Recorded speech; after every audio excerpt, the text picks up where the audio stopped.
Hello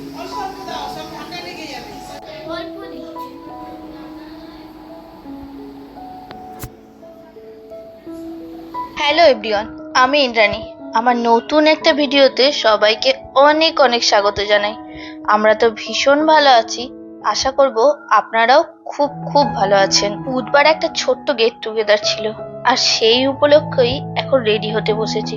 তো gate টুগেদারটা যেহেতু সন্ধেবেলা, রাত্রে ফিরতে দেরি হবে, আর উজানের পরের দিনই স্কুল আছে, তো ফিরে এসে আর বইপত্র গোছাতে ভালো লাগবে না।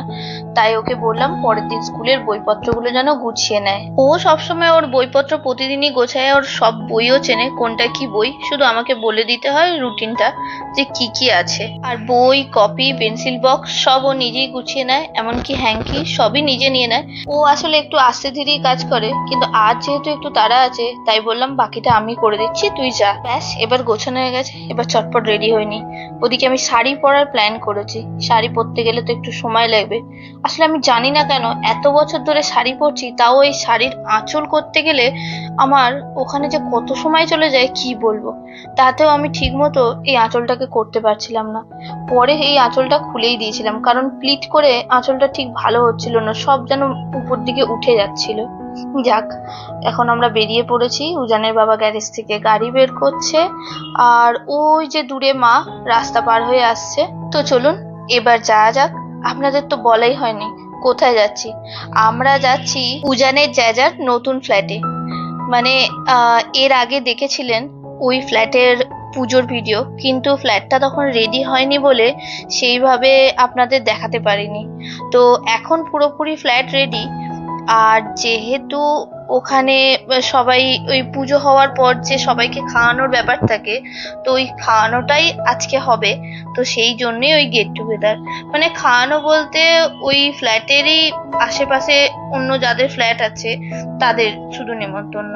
আর আমরা বাড়ির সবাই তো আছেই, তার সঙ্গে সৌম্যকেও বলা হয়েছে, আর শুভ মানে আমার ছোট পিসি শাশুড়ির ছেলে, ওদেরকে এবং আরো আমাদের দুই একজন আছে তাদেরকে বলা হয়েছে, তবে তারা আসতে পারেনি, শুধু সৌম্যই এসছে। আর রাস্তায় কি পরিমাণ জল জমে আছে একবার দেখেছেন? আসতে পারবো কিনা সে বিষয়ে আসার আগে পর্যন্ত সন্দেহ ছিল, যে বৃষ্টির মধ্যে আর এত জলের মধ্যে কোথাও না আটকে পড়ি।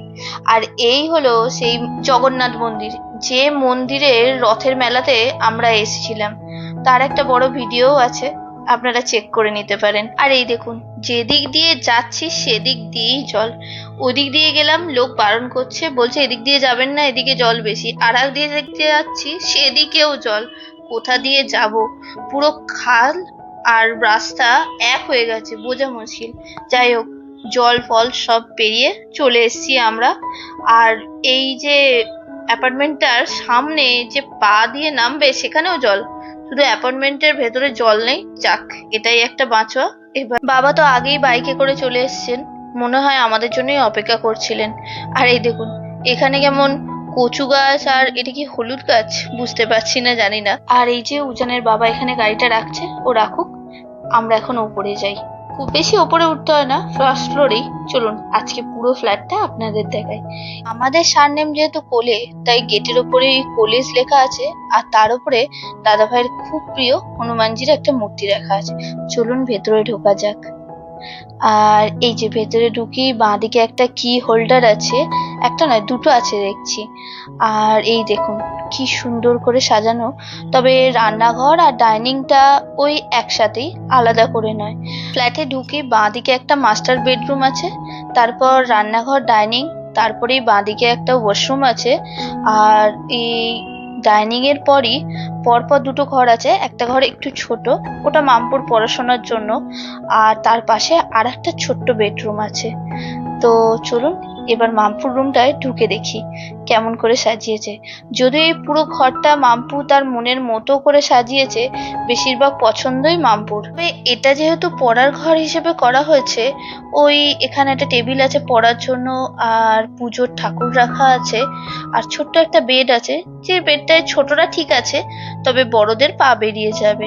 এইবারে সব শোপিসই যে কেনা তা কিন্তু নয়, কিছু কিছু পুরনো শোপিসও আছে।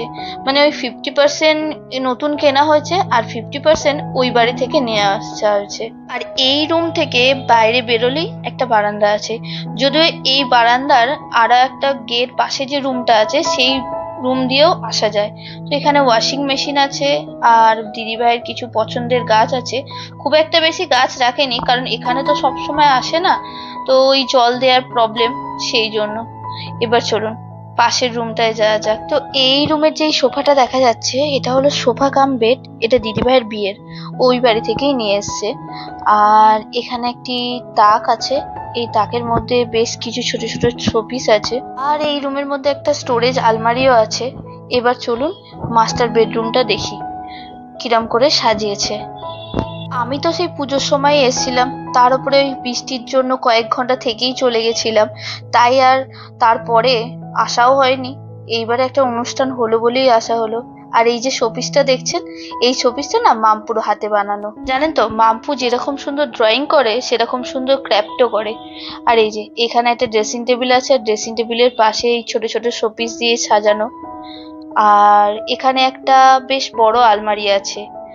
আর এই বেডটা নতুন করে করিয়েছে এই বাড়ির জন্য। এই রুমটার মধ্যে একটা অ্যাটাচ ওয়াশরুমও আছে। বেশ সুন্দর হয়েছে না বলুন ফ্ল্যাটটা? আমরা তো সবসময় এরকম একটা সাজানো গোছানো ফ্ল্যাটই পছন্দ করি।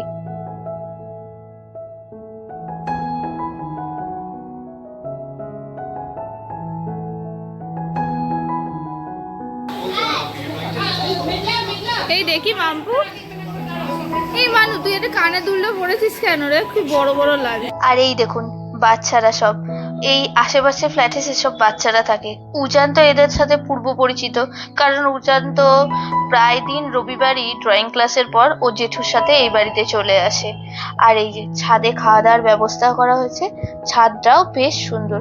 ছাদটা আসলে দুটো পার্টে ভাগ করা, মাঝখান দিয়ে সিঁড়ি আছে। আর ওই পাশটা হলো সামনের দিক, মানে এই দিকের ছাদটা।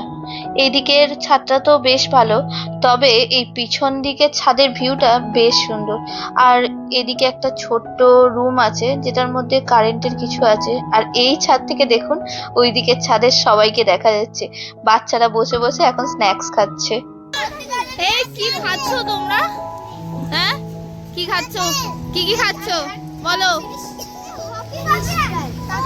হ্যাঁ বলো। তুমি ফিশ ফ্রাই খাচ্ছো আর তোমরা সবাই ফিশ ফ্রাই। সন্ধ্যেবেলা ওই স্ন্যাক্স এর মধ্যে ছিল চিকেন পকোড়া আর পনির পকোড়া। তবে ওই ফিশ ফ্রাইটা রাত্রিরের খাবারের সঙ্গে থাকলেও বাচ্চাদেরকে ওই সন্ধ্যেবেলাতেই দেওয়া হয়েছিল। এবার দেখি চলুন রাত্রিরের খাবারে কি কি আছে। ও বাবা, স্যালাড। আচ্ছা আচ্ছা, আর এটা কি? এটা কি গো? এটা কি কোপ্তা নাকি আলুর দম? আর এটা কি আছে, খোলো তো দেখি। দেখি দেখি দেখে দেখা যাচ্ছে না। আবারে উপর থেকে তেলটা তুলে ফেলো। ক্ষীরের গুটি দেওয়া কমলাভোগ আর সন্দেশ, এটা তো আমাদের দোকানেরই। আর চাটনি পাঁপড়, এগুলো তো কমন জিনিস। আর উজানের তো এখন খুব রাগ হয়েছে, একদম ভালো লাগছে না, কারণ ওকে আমি বলেছি এবার খেয়ে দিয়ে বাড়ি যেতে হবে, কাল তো স্কুল আছে। কিন্তু ওর একান্ত থাকার ইচ্ছা। চলুন আপনাদের কিছু ছবি দেখাই। মায়ের সাথে আমরা দু যা, এনারা হলে দিদিভাইদের প্রতিবেশী। আর উজানের বাবার সাথে আমরা, সৌম্যর সাথে আমরা, আর সাদা শাড়িতে দাদা ভাইয়ের বন্ধুর ওয়াইফ। সেদিনকে জানেন তো একটা দারুণ মজার ব্যাপার হয়েছে। মাম্পু তো এমনিতে বাড়িতে কোনো কাজ করে না, খালি ঘর থেকে চিৎকার করে বলবে আমাকে এটা দিয়ে যাও সেটা দিয়ে যাও। তো সেদিনকে আমি মজা করে বলেছিলাম আমাকে একটা মিষ্টি এনে দে। তো সেটাতে ও একবার এনে দেয়াতে বাকি সবাইরা বলে আমাকেও একটা দে, আমাকেও একটা দে। তো সেই জন্য এই দৃশ্যটা আমি ভিডিও করে রেখেছিলাম। যাই হোক, খাওয়া দাওয়া হয়ে গেছে, এবার বাড়ির দিকে রওনা দেব। উজানের একটু মনটা খারাপ, আর ও সব সময় এই লিফটে করেই নামবে, একতলা হলেও সেটা। আর এই দেখুন এখানে কি সুন্দর সিকিউরিটি ব্যবস্থা, প্রত্যেকটা ফ্লোরে প্রত্যেকটা জায়গায় ক্যামেরা দেয়া আছে। ওই 10:30 মতো এখন বাজবে, বাড়ি পৌঁছাতে 11টা লাগবে। আর রাস্তায় যাওয়ার সময় মনে হচ্ছে যেন একটু জল কম হয়েছে, কি জানি কিছু বুঝতে পারছি না, নাকি দ্বিতীয়বার দেখছি বলে এরকম মনে হচ্ছে। যাক, তবে একটা জিনিস খারাপ লাগছে, কি সুন্দর সুন্দর প্যান্ডেল হয়েছে, বৃষ্টিতে ভিজে ভিজে সেগুলো সব নষ্ট হয়ে যাচ্ছে। আর যে পরিমাণ বৃষ্টি হলো, আর যে পরিমাণ বৃষ্টি হওয়ার কথা বলছে পুজোর দিনগুলোতে, জানি না তাতে কি হবে। সেটা শুনেই যে মনটা কি খারাপ, কি বলবো। ঠাকুর দেখা হবে কি হবে না কি জানি। তাহলে ভিডিওটা এখানেই শেষ করলাম। কেমন লাগলো অবশ্যই কমেন্ট করে জানাবেন, আর ভালো লাগলে লাইক, শেয়ার, সাবস্ক্রাইব করবেন। আজকের মতো যাই, আবার দেখা হবে।